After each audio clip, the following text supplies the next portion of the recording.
DC academy DA.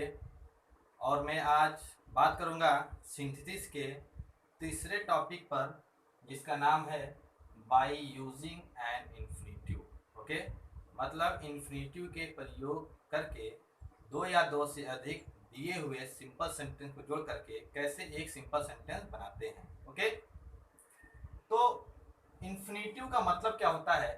Infinitive जो बनता है वो टू प्लस वर्ब की फर्स्ट फॉर्म से बनता है, जिसका हिंदी अर्थ में ना, नी, ने या के लिए आता है। ना, नी, ने या के लिए का भाव आता है। ओके, अब इसमें क्या होता है कि इस इन्फिनिटिव जो होता है कोई ना कोई एक उद्देश्य दिया होता है, ये एक उद्देश्य का भाव प्रकट करता है। ओके, आप जरा देखिए, रूल नंबर 1 की बात करेंगे कि जब दूसरे वाक्य में पहले से ही टू प्लस वर्ब की फर्स्ट फॉर्म आया हो तो जब ये इन्फिनिटिव आता है ना, तो कोई ना कोई उद्देश्य का भाव होता है। ओके स्टूडेंट, तो जहां पर आपको उद्देश्य दिखे तो हो सकता है उद्देश्य अगर आता है तो वहां पर इन्फिनिटिव का यूज कर सकते हैं। तो देखिए, ही टुक अ नाइफ, उसने एक चाकू उठाई। ही वांटेड टू किल अ हैन।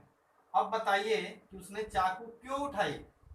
उसका उद्देश्य था कि वह एक मुर्गी को मारना चाहता था। तो आप उद्देश्य से समझ लीजिए, या फिर देखिए कि जब दूसरे वाक्य में पहले से ही टू प्लस वर्ब की फर्स्ट फॉर्म आया हो, तो देखिए ये टू प्लस वर्ब की फर्स्ट फॉर्म आया है कि नहीं आया है? आया है ना। तो जब दूसरे वाक्य में पहले से ही टू प्लस वर्ब की फर्स्ट फॉर्म आया हो तो हम क्या करते हैं, पहले सेंटेंस को एज इट इज वैसे लिख देते हैं, ही टुक अ नाइफ, और जहां से इंफिनिटिव मिल गया ना वहीं से इसको जोड़ लेंगे, टू किल अ हैन।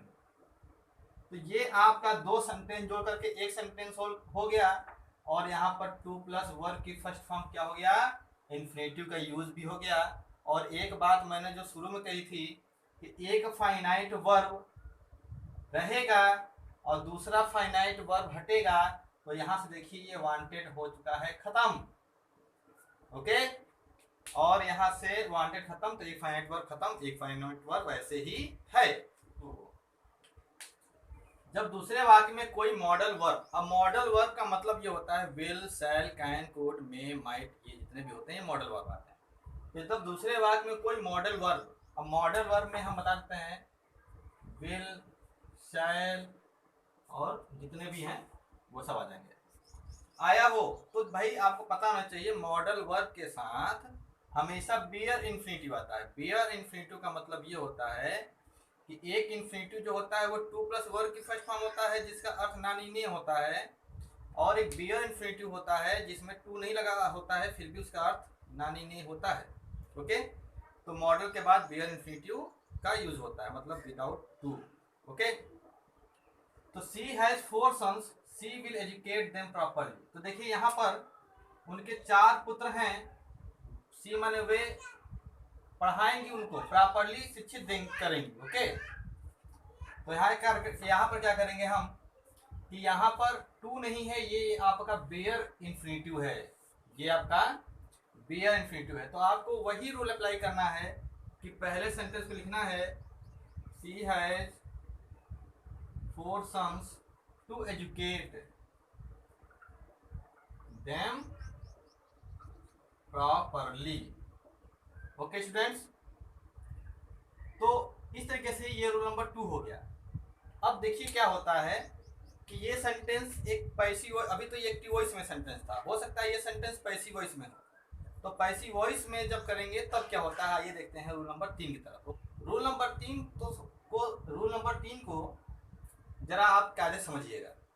जब सेंटेंस पैसिव वॉइस के फॉर्म में हो, अभी तक सेंटेंस एक्टिव वॉइस के फॉर्म में था, पैसिव वॉइस के फॉर्म में हो, he wanted to educate his son, वह अपने पुत्र को पढ़ाना चाहता था। He sent him to America, उसने अमेरिका भेज दिया। अब जरा उद्देश्य देखिए किसमें है, पहले किस सेंटेंस में लिखना है ये जरा देखिए। पहले उद्देश्य क्या है, वह अपने पुत्र को पढ़ाना चाहता है। ही सेंट हिम टू अमेरिका, उसने अपने पुत्र को अमेरिका भेज दिया। तो अपने पुत्र को अमेरिका भेजने का उद्देश्य है कि उसको वो शिक्षित करना चाहते थे। तो पहले हम सेंटेंस यहां से लेंगे। तो मैंने शुरू में कहा था कि सेंटेंस को अर्थ के अनुसार आगे पीछे कर सकते हैं। तो हम लिखेंगे ही सेंट हिज सन, ही सेंट उसने भेज दिया, हिज सन अपने पुत्र को, टू अमेरिका, अमेरिका भेज दिया। किस लिए? टू बी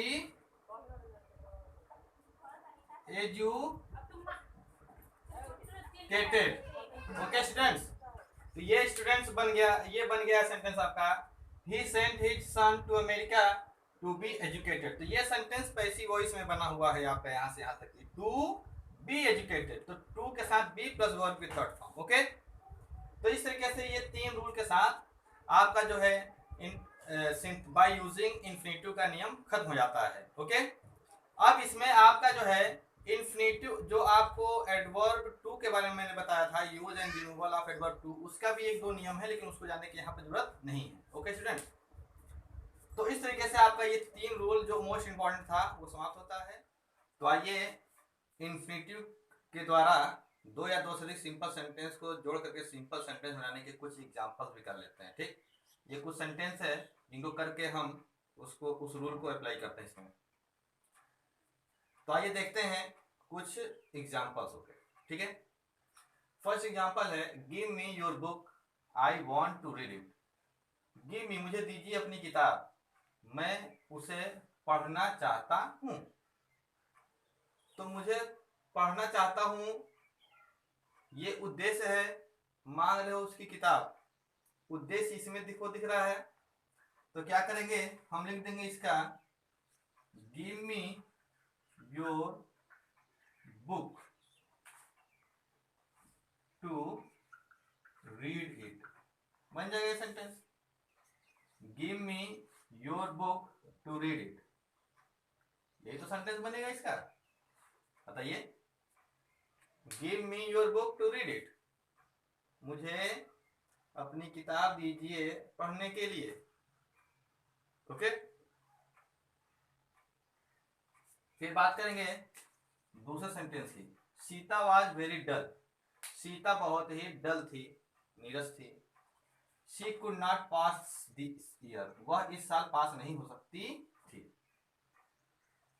तो यहां पर एक रूल को समझिएगा, जब सेंटेंस में किसी मॉडल के बाद नॉट आया हो, could not, will not, does not, है ना, और उसके पहले वाले सेंटेंस में क्या आया हो, वेरी आया हो, तो हम इस वेरी को हटाते हैं और लिखते क्या है, या देखिएगा ध्यान से, Sita was too dull. Okay, इस वेरी को हटाकर टू लिखते हैं और इस पूरे सेंटेंस को छोड़ करके हम यहाँ पर स्मॉल इन्फिनेटिव टू से सेंटेंस को जोड़ देते हैं, टू पास दिस ईयर। ऐसा मैंने रूल में नहीं बताया था आप लोगों को, क्योंकि ये आपको use and removal of adverb too का ये नियम था, इसलिए मैंने वहां इस टॉपिक में मैंने इसको नहीं बताया था, लेकिन ये एक्सरसाइज करते ही आ गया सेंटेंस। तो ध्यान दीजिएगा सेंटेंस को, चाहे तो आप लिख सकते हैं कि जब सेंटेंस में मॉडल वर्ब के साथ नॉट आया हो और उसके पहले वाले सेंटेंस में कहीं ना कहीं वेरी आया हो, तो हम क्या करेंगे, वेरी को हटा के TW2 एडवर्ब टू लिखेंगे और बाकी सेंटेंस लिखने के बाद दूसरे सेंटेंस के वर्ब से इसको जोड़ देंगे इन्फिनिटिव बना करके। ठीक, तो Sita was too dull to pass this year, बन गया सेंटेंस। आइए देखते हैं थर्ड सेंटेंस को। हम दो सेंटेंस मिटा दें।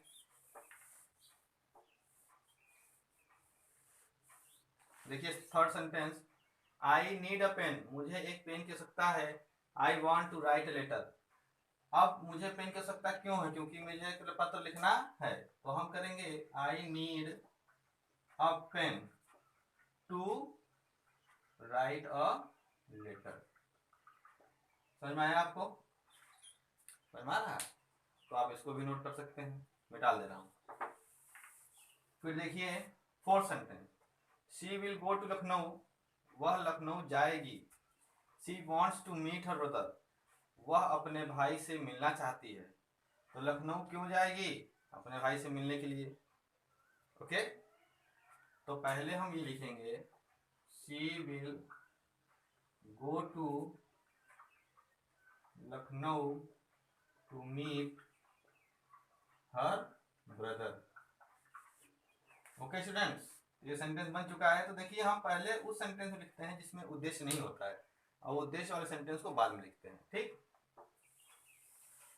फिर देखिए आप sentence number 5, I have some duties, मेरे कुछ कर्तव्य हैं, आई मस्ट परफॉर्म देम, मुझे उनको परफॉर्म करना चाहिए, निभाना चाहिए। तो हमको पहले ये सेंटेंस लिखना होगा, I have some duties to perform them. ऐसा रूल बताया था नहीं बताया था, जब कोई मॉडल वर्ब आया हो तो उसके बाद बेयर इन्फिनिटिव आता है, तो यहाँ पर बेयर इन्फिनिटिव छिपा हुआ है तो हम उसको टू से जोड़ देंगे बस, ठीक।